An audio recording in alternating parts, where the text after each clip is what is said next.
colour কোন দিয়ে যায় কত কোন দিয়ে যায় জীবনে শুনে দেয় না আমি না দিলাম না কড়া আছে দি আমি সেই সেটা রাত দেখতেছি আজ জান দিল না খাইয়ে না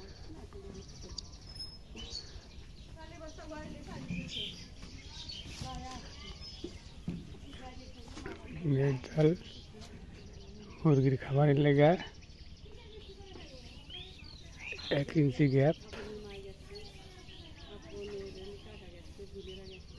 1 ইঞ্চি আর এটা লম্বা আছে 5 ফিট টোটালে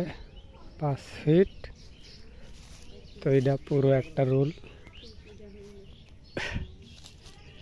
এখানে আছে 82 ফিট তো এটা আমার কাছে দাম নিছে হইল 1 ফিট 60 টাকা করে 1 ফিট 60 টাকা টোটাল